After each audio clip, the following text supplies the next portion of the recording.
नमस्कार प्यारे भैयाओं। आज हम पढ़ने वाले हैं कक्षा 8वीं विषय गणित अध्याय 1 परिमेय संख्याएं।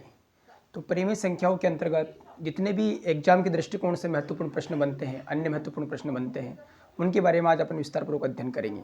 जैसा कि आप जानते हैं कि पहले मैं क्लास करा चुका हूँ, उसकी थ्योरी पूरी क्लास, अभ्यास प्रश्न भी मैंने करवाए हैं उसमें।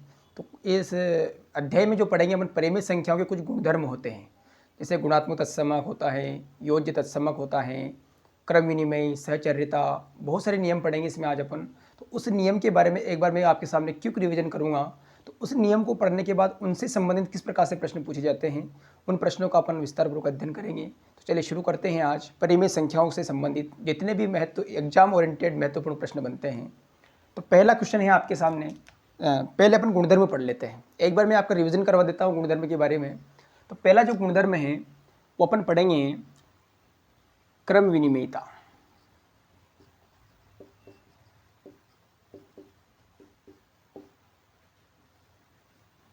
क्रम विनिमय रहने दे इसको। क्रम विनिमय में अपन क्या पढ़ते हैं? देखो, किसी भी चीज को रट्टा नहीं मारना है, उसको समझ के कॉन्सेप्ट क्लियर करना है, तो लंबे समय तक अपन याद उसको रख पाएंगे। क्रम का मतलब होता है उसका स्थान, विनिमय का मतलब होता है परिवर्तन होना, बदलना।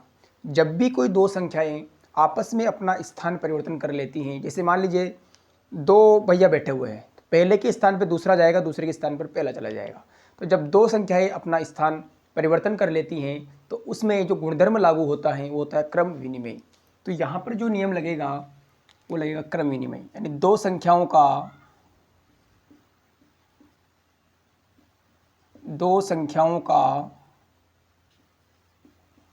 आपस में स्थान परिवर्तन करना। यदि दो संख्याएं आपस में अपना स्थान परिवर्तन कर लेती हैं तो उसमें जो गुणधर्म लागू होता है वो गुणधर्म लागू होता है क्रम विनिमयता। जैसे एग्जाम भी देख लेते हैं अपन। जैसे मान लीजिए मैंने लिखा 2 × 3 बराबर लिखा 3 × 2। तो यहाँ पर क्या हुआ है, यहाँ पर दो संख्याओं ने अपना स्थान परिवर्तन किया है। जैसे देखो 2 × 3 इधर भी हैं और 2 × 3 उधर दाएं पक्ष में भी हैं, लेकिन जब बाएं पक्ष से संख्या दाएं पक्ष में गई तो कुछ परिवर्तन के साथ गई हैं। परिवर्तन क्या हुआ है, 2 पहले था, वहाँ पर 2 बाद में चला गया। 3 देखो, 3 आ गया 2 के स्थान पर, 2 चला गया 3 के स्थान पर। 3 तो आ गया 2 के स्थान पर और 2 चला गया 3 के स्थान पर। जब दो संख्याएं स्थान परिवर्तन करती हैं तो वहाँ पर क्रम विनिमयता का गुणधर्म लागू हो जाता है। नेक्स्ट पढ़ते हैं अपन। दूसरा जो अपना जो नियम है वो है सहचर्यता। अब क्रम विनिमयता और सहचर्यता में थोड़ा सा माइनर डिफरेंस है, तो कन्फ्यूजन कहाँ होता है, सहचर्यता में और क्रम विनिमयता में क्या डिफरेंस है। क्रम विनिमय में दो संख्याएं आपस में अपना स्थान बदल लेती हैं, ठीक है। जबकि सहचर्यता में क्या होता है, सहचर्यता में उसका साथी ही बदल जाता है। जैसे मान लीजिए 2 के साथ अगर 3 है तो अगला जो स्टेप आएगा उसमें 2 के साथ में कोई और अदर संख्या आ जाएगी। तो सहचर्यता में साथ बदल जाता है, जबकि क्रम विनिमय में साथी वही रहता है, बस उनका स्थान परिवर्तन हो जाता है। अब यहाँ पर मैं एक बार एक थ्योरी लिख देता हूँ आपके सामने। दो संख्याओं का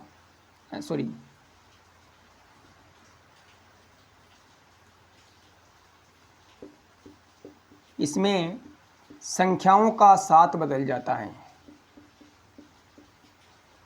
साथ बदल जाता है। अब सहचर्यता में दो संख्या रहेगी तो उसमें उनका साथी ही बदल जाएगा, स्थान नहीं बदलेगा, उनका साथी ही बदल जाएगा। जैसे मान लीजिए, अब इसमें उदाहरण से के तौर पर अपन समझेंगे। जैसे मैंने लिखा 4 × 7 × 3 और दाएं पक्ष में जब संख्या जाएगी तो 3 × 7 × 4।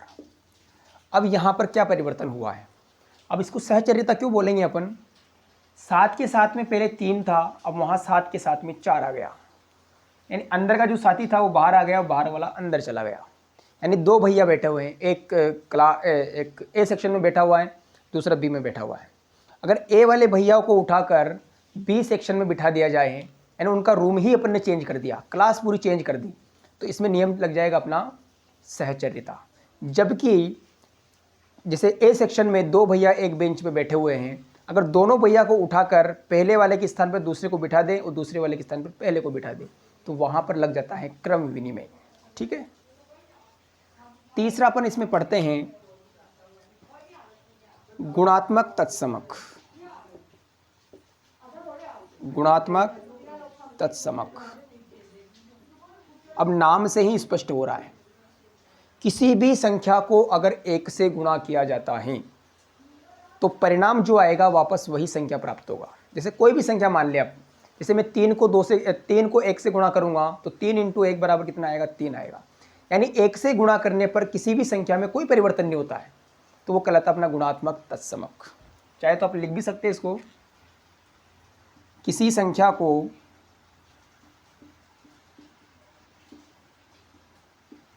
1 से गुणा करने पर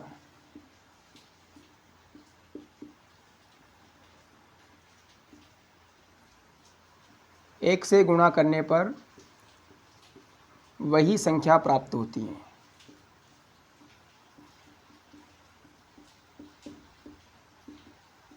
जैसे एग्जाम देख लेते हैं अपन, एग्जाम्पल इसमें 3 × 1 बराबर कितना, 3 ही आएगा। यानी मैंने इसमें 1 से गुणा किया तो कोई परिवर्तन नहीं हुआ संख्या में, संख्या जो थी अपना उत्तर भी वही आएगा। तो ये अपन ने पढ़ लिया है गुणात्मक तत्समक।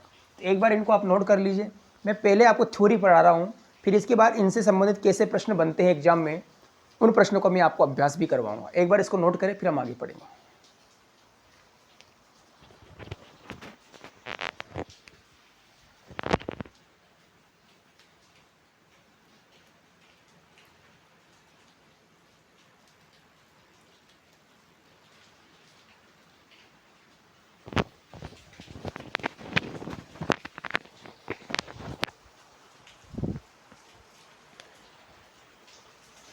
चलिए तो शुरू करते हैं अगला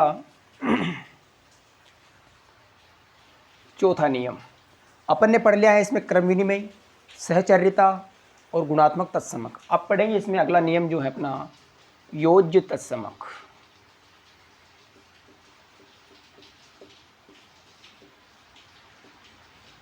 क्या होता है योज्य तत्समक? किसी भी संख्या में अगर मैं 0 प्लस करता हूं तो वो उसका जो परिणाम आता है वापस वही संख्या प्राप्त होता है।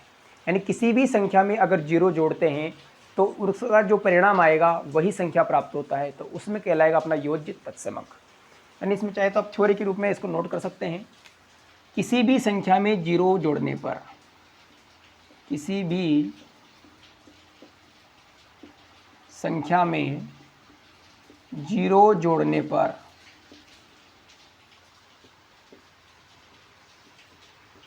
परिणाम वही संख्या होता है। जैसे उदाहरण देख लेते हैं अपन, जैसे 11 में मैंने 0 प्लस किया तो उत्तर जो आएगा वो 11 ही आएगा। यानी किसी भी संख्या में 0 आप प्लस करो या माइनस करो, उस संख्या में कोई परिवर्तन नहीं होगा, जो भी संख्या है उत्तर भी अपना वही संख्या प्राप्त होगा। अगला नियम अपन देख लेते हैं, इसमें 5वां नियम देखें, गुणात्मक प्रतिलोम।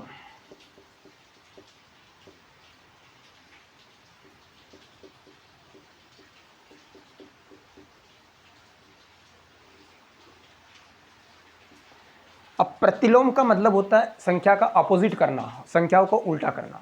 किसी भी संख्या को अगर अपन उल्टा कर देते हैं, उसका अपोजिट कर देते हैं, तो कहलाता है अपना गुणात्मक प्रतिलोम। क्या कहलाता है? गुणात्मक प्रतिलोम। तो लिख लेते हैं, संख्या का उल्टा करना या विलोम कर देना।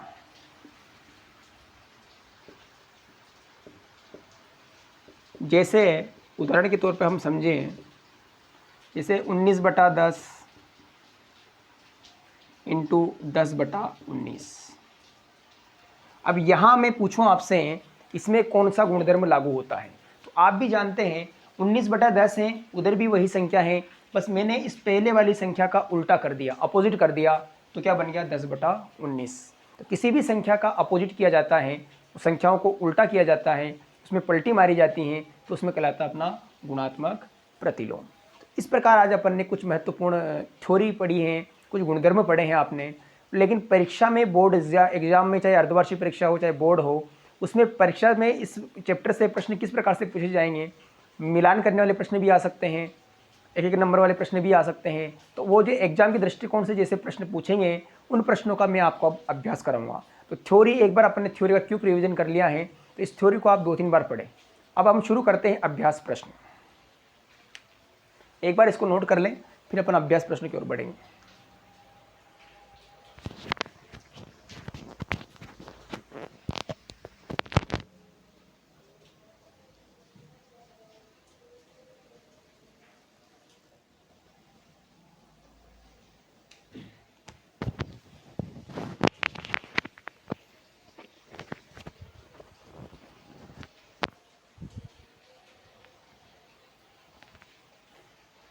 तो चलिए, थ्योरी अपन ने पढ़ ली है, अब पढ़ेंगे इनसे संबंधित अभ्यास के प्रश्न। पहला क्वेश्चन, अब मैं कुछ क्वेश्चन दूंगा आपको और उनमें आपको आंसर बताना है। पहला क्वेश्चन है आपके सामने, जैसे मैंने लिखा a इंटू बी बराबर b इंटू ए। इसमें आपको गुणधर्म बताना है,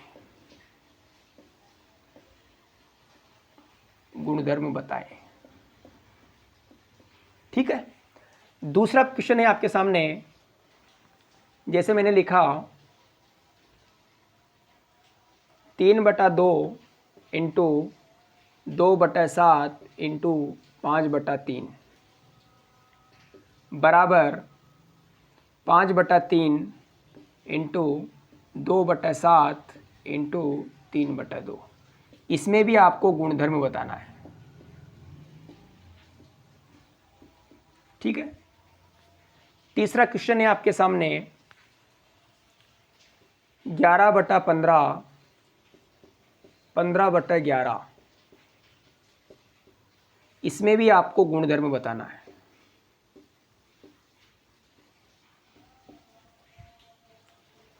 चौथा क्वेश्चन है आपके सामने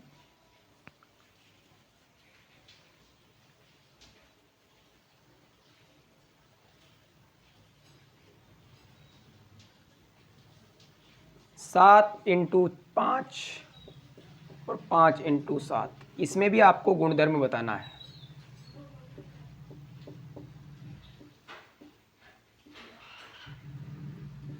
ठीक है। अगला क्वेश्चन है आपके सामने 17 + 0 बराबर 17। इसमें भी आपको गुणधर्म बताना है। अंतिम प्रश्न है क्वेश्चन नंबर 6, 26 इंटू 1 बराबर 26। इसमें भी आपको गुणधर्म बताना है। तो ये जितने भी मैंने आपको गुणधर्म पढ़ाए हैं, सभी से संबंधित जैसे भी एग्जाम में प्रश्न पूछेंगे उन प्रश्नों का मैंने आपको अभ्यास करवाया है। तो चलिए इनके आंसर देख लेते हैं एक बार अपन। तो पहला जो क्वेश्चन है a into B, B into A, दायां पक्ष बायां पक्ष। तो बाएं से जब दाएं में गए तो परिवर्तन क्या हुआ? संख्याएं तो वही हैं, लेकिन परिवर्तन ये हुआ है b तो आ गया a के स्थान पर और a आ गया b के स्थान पर। यही परिवर्तन हुआ है। तो जब दो संख्याएं अपना स्थान परिवर्तन कर लेती हैं तो उसमें नियम कौन सा लगता है? क्रम विनिमयता। तो इसमें गुणधर्म कौन सा लागू हो जाएगा? क्रम विनिमय। क्रम का मतलब होता है स्थान, विनिमय का मतलब होता है बदलना, आपस में अपना स्थान बदल लेना। दूसरा नियम ध्यान से देखना है आपको, दोनों पक्षों में सेम संख्याएं हैं, संख्याओं में कोई अंतर नहीं है। संख्या जो इधर है वही संख्या उधर भी है, लेकिन उनमें जो परिवर्तन हुआ है वो परिवर्तन ही आपको गुणधर्म बताएगा। अब देखना यहां पर क्या हुआ है, कोष्टक के अंदर था 2/7 5/3, वहां पर क्या हो गया 2/7 5/3 बाहर निकल गया और 3/2 अंदर आ गया। यानी पहले यहाँ पर दोनों दोस्त थे, 2/7 का साथी कौन था? 5/3। लेकिन इस वाले पक्ष में 2/7 का साथी बदलकर कौन बन गया? 3/2 बन गया। तो यहाँ पर इनका साथ बदल गया है। तो साथ जिसमें बदलता है उस गुणधर्म का नाम क्या होता है? सहचर्यता। तो आपको ये याद रखने के लिए मैं ट्रिक बता रहा हूँ आपको। क्रम विनिमय में स्थान बदल जाता है, साथी वही रहते हैं, जबकि सहचर्यता में पूरा साथ ही चेंज हो जाता है। जैसे मान लीजिए ए सेक्शन में बैठे भैया को अगर बी सेक्शन में डाल दें और बी वाले भैया को ए में डाल दें, तो दोनों भैयाओं का कमरा ही चेंज हो गया, सेक्शन ही चेंज हो गया, तो वहाँ नियम कौन सा लग जाएगा? अपना सहचर्यता। ठीक है। अब अगला गुणधर्म है 3rd नंबर। अब क्या परिवर्तन हुआ है इसमें? 11/15 था वो यहाँ पर 15/11 हो गया, यानी संख्या का मैंने उल्टा कर दिया, संख्या का मैंने प्रतिलोम कर दिया। तो संख्या का जब प्रतिलोम करते हैं तो प्रतिलोम कौन से गुणधर्म में होता है? तो गुणात्मक प्रतिलोम। संख्या गुणा में है इसलिए आपको गुणात्मक बोलना है। प्रतिलोम क्यों बोला है? क्योंकि संख्याओं को आपने उल्टा कर दिया। 11/15 का क्या कर दिया? 15/11 कर दिया। तो यहाँ पर आपने प्रतिलोम किया है, बीच में गुणा का साइन लगा हुआ है, तो गुणात्मक प्रतिलोम बोलेंगे। इसमें कौन सा गुणधर्म लागू हो गया? गुणात्मक प्रतिलोम।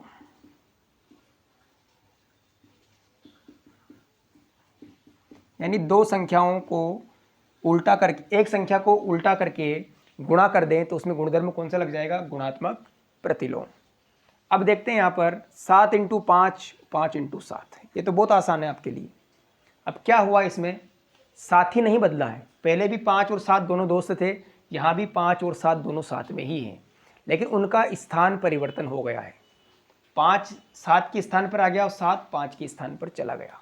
तो जिसमें दो संख्याएं अपना स्थान परिवर्तन कर लेती हैं तो वहाँ जो गुणधर्म लागू होता है क्रम विनिमय। क्रम का मतलब स्थान, विनिमय का मतलब होता है बदलना। स्थान बदल गया है यहाँ पर, तो गुणधर्म यहाँ पर भी कौन सा लग गया? क्रम विनिमय। ठीक है। अगला क्वेश्चन है क्वेश्चन नंबर 5। 17 + 0 = 17।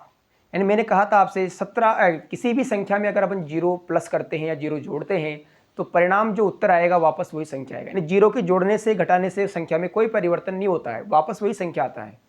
तो 17 में अगर 0 प्लस किया है तो वापस जो आंसर आया वो भी 17 ही आया। तो गुणधर्म कौन सा लग गया? ये योज्य तत्समक।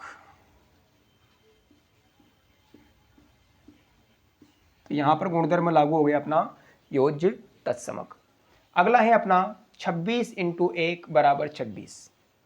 मैंने कहा था आपसे किसी भी संख्या को अगर 1 से गुणा किया जाता है तो परिणाम वापस वही संख्या आता है, यानी संख्या में परिवर्तन यहाँ भी नहीं होगा। किसी भी संख्या में 0 जोड़ेंगे तो वापस उत्तर वही संख्या आएगा, योज्य तत्समक। किसी भी संख्या को अगर 1 से गुणा किया जाता है तो उत्तर जो आएगा वापस वही संख्या आएगा, संख्या में कोई परिवर्तन, नो चेंज होगा। ठीक है। तो यहाँ गुणधर्म कौन सा लग गया? 1 से गुणा करने पर वही संख्या प्राप्त होता है, तो गुणात्मक तत्समक। तो यहाँ पर आ जाएगा अपना गुणात्मक तत्समक। ठीक है। एक बार इसको नोट कर लीजिए फिर आगे बढ़ें।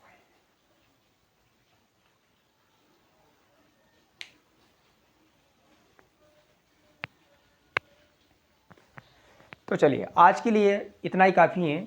हमने अध्याय 1 में परिमेय संख्याओं से संबंधित जितने भी गुणधर्म थे, जितने भी अभ्यास प्रश्न थे, मैंने आपको करवा दिए। इससे एक भी प्रश्न बाहर नहीं जाएगा, बस आपको बार बार इनकी प्रैक्टिस करना है। देखो, वीडियो देखने से और थ्योरी पढ़ने से क्या अंतर है? जैसे मान लीजिए किसी भी चीज़ को अपन थ्योरी के रूप में याद करते हैं। जैसे मैं मान लीजिए मैं आपको लिखा दूँ चित्तौड़ का जो किला है उसके बारे में पूरी थ्योरी लिखा दूँ, वहाँ कौन कौन से मंदिर हैं, किसने बनवाया था, कब बनवाया था, कितनी ऊंचाई है, कितनी लंबाई है, कितना क्षेत्रफल है, सब मैं आपको एक थ्योरी के रूप में बोर्ड में लिखा देता हूँ। अगर आप उस थ्योरी को याद कर लेते हो तो आपको आज याद करोगे, 2 दिन 3 दिन बाद वापस उस थ्योरी को भूलने लग जाते हैं। लेकिन मैं अगर आपको स्वयं प्रत्यक्ष उस किले पर ले जाकर, चित्तौड़ किले में ले जाकर हर स्थान को मैं दिखाऊँ आपको प्रत्यक्ष आँखों से कि ये यहाँ पर ये मंदिर है, ये इसकी लंबाई इतनी है और इसकी क्षेत्रफल इतना है, इसका निर्माण किसने करवाया था, किस पहाड़ी पे करवाया था, अगर इन सारी बातों के बारे में अगर मैं आपको साक्षात वहाँ ले जाकर बताऊँ, स्वयं आँखों से दिखाऊँ, तो वो बातें आपको लंबे समय तक याद रहती हैं। क्योंकि सुनने से कम याद रहता है, वो देखने से ज़्यादा याद होता है। तो किसी भी चीज़ को बार बार देखते हैं तो वो अपने परमानेंटली मस्तिष्क में बैठ जाती हैं। तो इस प्रकार इस वीडियो को आप बार बार देखें, 2 बार 3 बार 4 बार कभी भी देख सकते हैं। वीडियो यूट्यूब पर डला हुआ है, इसको 2-3 बार देखें। चाहे तो आप इसका कॉपी पेन लेके बैठे इसको नोट भी कर सकते हैं। ठीक है, तो जल्दी याद होगा। ठीक है, कैसा लगा वीडियो? और इसको 2-3 बार आप प्रैक्टिस भी करें और तैयारी को बेहतरीन बनाएं। तो लाइक करें, सब्सक्राइब करें। धन्यवाद।